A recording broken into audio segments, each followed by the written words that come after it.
Pemirsa, sudah 15 minggu atau hampir 4 bulan, kabupaten kota di Bali tidak mengalami perubahan zona risiko penyebaran COVID-19.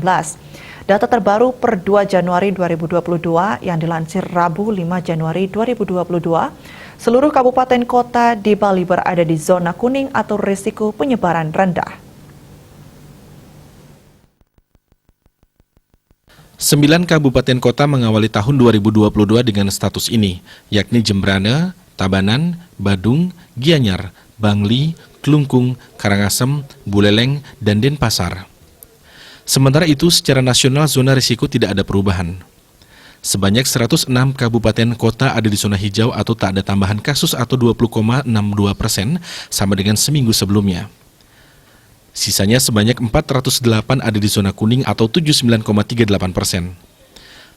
Berdasarkan asesmen pemberlakuan pembatasan kegiatan masyarakat, Bali masih menjalani PPKM level 2 selama 2 pekan ke depan, hingga Senin 17 Januari 2022.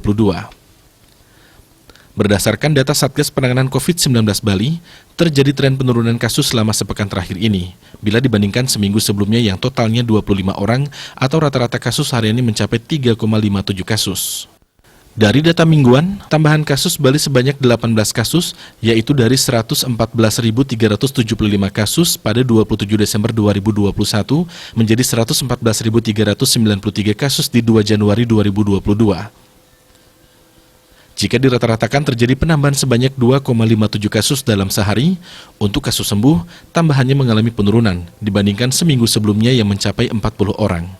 Tambahan pasien sembuh selama sepekan ini mencapai 8 orang, yaitu dari 110.263 kasus ke 110.271 kasus. Bila dirata-ratakan kesembuhan harian mencapai 1,12 kasus. Sementara pada kasus meninggal, terjadi kenaikan dibandingkan sepekan sebelumnya mencapai 2 korban jiwa, dari 4.056 menjadi 4.059 orang, sehingga ada kenaikan 3 korban jiwa dalam sepekan atau 0,42 kasus per hari. Kasus aktif dalam periode itu mengalami kenaikan dari 56 kasus menjadi 63 kasus. Terdapat tambahan sebanyak 7 kasus dalam sepekan atau secara rata-rata 1 kasus per harinya. Diah Dewi, Bali Pos, melaporkan.